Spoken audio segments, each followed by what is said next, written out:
Conta a lenda que no laboratório de dois álamos, um grupo de cientistas estava discutindo animadamente sobre a existência ou não de vida extraterrestre. Como o universo é muito grande, então fatalmente deveria de haver alguma vida inteligente nesse vasto universo. Nesse momento desce Enrico Fermi e pergunta: mas onde eles estão? Esse é o chamado paradoxo de Fermi. O que tem de especial no paradoxo de Fermi? Bom, ele seria principalmente o exemplo de que realmente nós estamos sozinhos no mundo, já que se houvesse vida em outros sistemas estelares, eles já deveriam ter colonizado a galáxia e estará por aqui há muito tempo. Mas, como sempre, não é bem assim que a coisa funciona, porque a história não é bem assim. Conta-se que a história mais provável é que, lá para os anos 50, o Fermi, que aceitava a vida em outros planetas, em outros sistemas, em outras galáxias, enfim, estava profundamente pensando, cogitabundo, sorumbático, meditabundo, que onde estarão essas formas de vida? Onde ele desce as escadas e pergunta onde eles estão. E Léo Szilard, muito irônico, vira e diz assim: bom, eles já estão aqui, eles chamam assim mesmo de húngaros, por causa de uma piadinha corrente que os marcianos tinham saído lá de Marte e vindo colonizar a Terra, se alocando na Hungria. Bem, o que isso significa isso tudo? Onde estão esses seres vivos? Onde estão todas as sociedades que estariam avançadas? Vamos levar em conta que os dados mais acertados ou mais aceitos atualmente é que o universo tem em torno de 13 a 14 bilhões de anos. Bom, isso daria muito tempo para surgir vida, surgiram seres inteligentes, enfim, cadê esses ETs? Em 1961, Frank Drake, astrofísico e um dos integrantes do Projeto 7, a busca por vida inteligente extraterrestre, bolou a seguinte equação, a chamada equação de Drake. A equação de Drake estipula qual seria a probabilidade de encontrarmos vida inteligente capaz de desenvolver tecnologia e voar pelo espaço. Essa equação é chamada, obviamente, equação de Drake, por causa do seu criador chamado Frank Drake, que não tem nenhum antecedente pirata. Essa equação é dita como N igual a R vezes FP vezes NE vezes FI vezes FL vezes FC vezes L, onde N é o número de civilizações extraterrestres em nossa galáxia com as quais poderíamos ter chance de estabelecer comunicação. R é a taxa de formação de estrelas em nossa galáxia. FP é a fração de tais estrelas que possuem efetivamente planetas em sua órbita. NE é o número médio de planetas que potencialmente permitem o desenvolvimento de vida por estrela que tem planetas. FI é a fração de planetas que desenvolvem vida inteligente. E FL é a fração de planetas com potencial para a vida que realmente desenvolvem vida. FC é a fração de planetas que desenvolvem vida inteligente e que tem desejo de meios necessários para estabelecer comunicação. E L é o tempo esperado de vida de tal civilização. Bom, usando dados conservadores, ele estipulou que a vida inteligente teria que estar na ordem de alguns bilhões. Ou, se nós formos bem pessimistas, em torno de 100 milhões. Se eu for em consideração todas as bilhões de estrelas na Via Láctea, e se levarmos em conta que o universo tem bilhões de galáxias, sim, pode haver vida inteligente com capacidade de tecnologia. Mas isso tem um problema. O problema é que, merda acontece. Vamos analisar todas as grandes extinções que aconteceram na Terra, em torno de 6 grandes extinções. Só no período permiano foram quase 95% da vida indo para a vala. 95%. Se não tivesse havido o grande massacre do período Cretáceo-Terciário, também chamado de extinção do Permiano, tudo isso que nós vemos aqui jamais existiria. Nós não existiríamos. Sei lá, a vida poderia ter evoluído para seres com tentáculos, ou com asas, ou escamas, enfim, não podemos saber porque 95% foi para a vala. Isso não é nada Se compararmos com o que aconteceu há 65 milhões de anos da extinção dos dinossauros, isso foi um passeio no parque perto do que aconteceu com o período Permiano. E se acontece uma extinção maluca dessas em outros planetas? Sim, por que não? A extinção do Permiano mostra o quanto algo pode dar efetivamente errado. E mesmo assim nós conseguimos sair disso. O mesmo não aconteceu com Marte.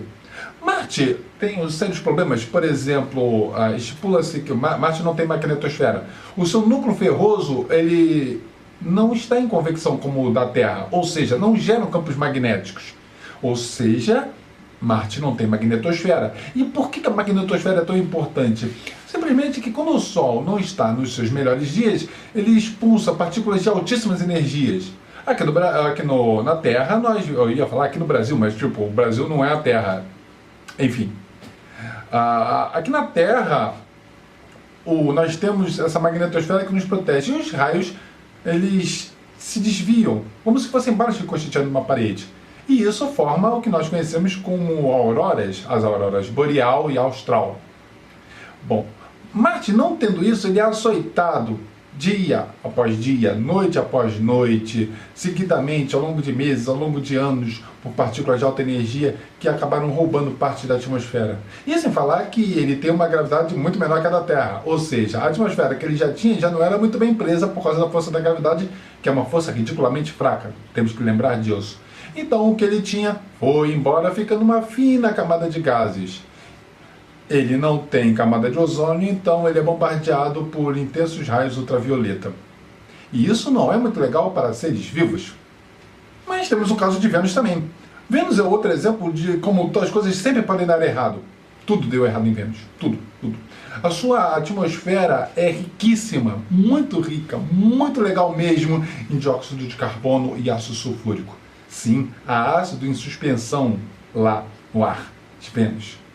Qualquer sonda que foi mandada para lá acaba sendo corroída em questão de minutos ou, com um pouco de sorte, horas. Nada dura muito tempo em Vênus. Sua temperatura altíssima, graças ao seu imenso efeito estufa, com temperaturas entre 450 graus em média.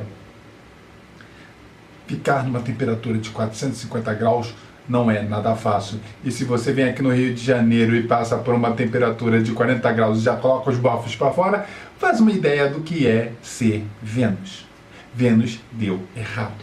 Uma das coisas que os cientistas mais se focam em buscar vida é a chamada de Goldilocks Zone, a zona dos cachinhos dourados. Isso vem daquela historinha infantil da Cachinhos Dourados, aquela garota pentelha que cisma de visitar a casa dos outros quando o dono não está em casa, praticamente uma assaltante. Ela chegou e foi examinar a cozinha da família Urso. Viu uma tigela grande, ela provou e cuspiu fora, estava muito quente. Ela viu uma tigela, provou e está muito fria. Mas viu a tigelinha do velhinho urso e provou e estava linda e deliciosa, na temperatura exata. Bom, ela ficou com sono e foi dormir. Mas a cama de papai urso era muito dura. Já a de mamãe urso era muito molenga, ela não conseguia deitar direito. Mas a do bebê urso era excelente, e ali ela deitou e adormeceu. De acordo com a história original, os ursos chegaram e destroçaram a menina. Enfim, como eu disse, merdas acontecem. A mesma coisa é a Goldilocks Zone. A Goldilocks Zone é a zona onde o planeta está a determinada distância do planeta, onde ele não fica nem com uma temperatura muito quente, nem com uma temperatura muito fria, onde eu possa ter água líquida.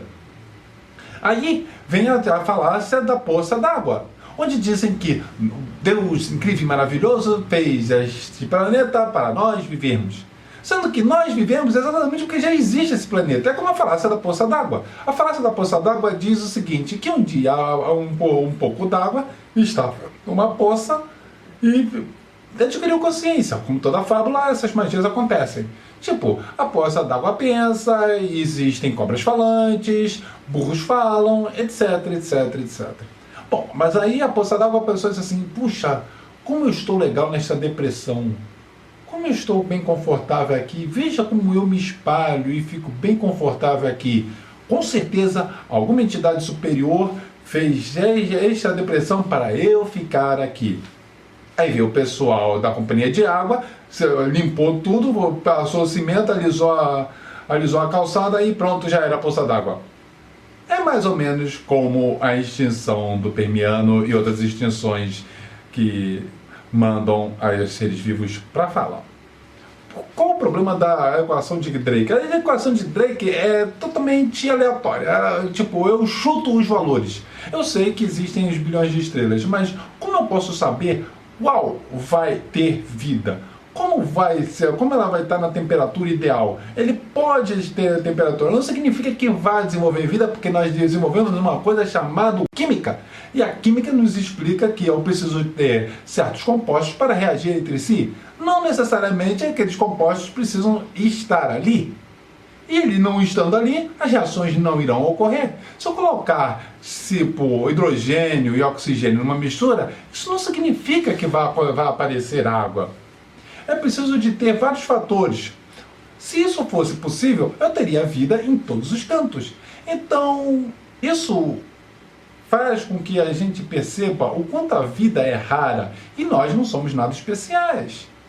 Se você acha que nós somos especiais só porque estamos vivos, tipo, o pessoal do período Permiano também achava, os dinossauros também. Note, os dinossauros eram tão idiotas que dominaram o planeta. E por que dominaram o planeta? Mas eles não tinham nenhuma capacidade de desenvolver tecnologia para a sobrevivência. Diferente de nós, seres humanos, nós temos condições, nós adquirimos condições, vindo de outros animais, de modificarmos parte do nosso ambiente. Isso nós vemos desde castores até primatas. Outros animais conseguem alterar. Dizer que só o ser humano altera o seu ambiente para ele viver é mentira. Basta ver que as formigas constroem verdadeiras fazendas, cultivam fungos, escravizam outros animais e se alimentam deles. Constroem seus formigueiros alterando o ambiente ali, criando algo específico para elas viverem. E isso acontece até com abelhas e outros insetos. Então o que é que nós aprendemos com o paradoxo de Fermi e a equação de Drake e outros cientistas e outras pesquisas? Bom, a equação de Drake está errada. Foi um princípio que Frank Drake tentou explicar a sua visão de como aconteceria em outros planetas, uma justificativa. Carl Sagan já menciona isso na série Cosmos, mas o próprio Carl Sagan fala que alguma vida no universo tinha que ser a primeira, alguma civilização tinha que desenvolver tecnologia, alguma civilização tinha que conquistar o espaço. Por que não a nossa? Então, se você pensa que só porque o universo é vasto, que isso necessariamente implica que haja UFOs, OVNIs e outras coisas passeando por aqui, vindo nos visitar, desculpe, isso não é argumento. Isso poderia ser até explicável da existência de vida. Não significa que haja vida aqui, passeando por aqui, indo ver o jogo do Corinthians e do Palmeiras. Isso não significa absolutamente nada, porque nós temos ainda as leis da física, e ele terá que violar algumas leis para poder viajar grandes distâncias, entre elas a lei da relatividade e a lei da termodinâmica para gerar toda essa energia. Tipo, aí vão ter que mas aí eles podem arrumar uma energia que nós conhecemos e viajar por buraco de minhoca, eles poderiam isso, poderiam aquilo, poderiam, mas cadê as evidências? No máximo vídeos mal feitos com celulares vagabundos. Ninguém pega uma câmera de 80 megapixels, seus filmes em Full HD e mostra, tá aqui a prova evidente que haja vida em outro planeta porque eu filmei ETs pousando aqui. Não, aparece um bando de círculos idiotas criados isso na década de 60 por dois caras bebuns que resolveram se divertir. E isso se alastrou até hoje. Tem gente que acredita, porque os ETs desenvolvem uma tecnologia tão fantástica, um combustível tão maravilhoso, algo tão incrível, capaz de viajar através do universo, violando a velocidade da luz, usando buraco de verme, buraco de minhoca, e aí chegam aqui e precisam de baliza. Eles precisam de balizamento para pousar. Sério, isso faz sentido na cabeça dessas idiotas? Aí fica difícil você tentar argumentar, onde eles mesmos destroem os próprios argumentos. Incrível tecnologia. Não, mas olha só, eles precisam de ter uma baliza para ele poder pousar, porque eles não conseguem olhar para baixo. De tudo por tudo, o que nós temos é um grande universo, e nós não sabemos o que tem nele. Mal conseguimos sair daqui de casa. Muito mal fomos na Lua, 340 mil quilômetros de distância da Terra. E Não fomos mais longe. De repente Marte. Será que tem algo lá? De repente Mark Watney. Levem as suas batatas. Esse é André, do seu ceticismo.net. Mais uma vez, se você gostou desse vídeo, bom, você sabe que esse canal tem vários deles e terá muitos mais. Clique, compartilhe, se inscreva no canal, espalhe nas suas redes sociais. Esse foi o André, do seu ceticismo.net.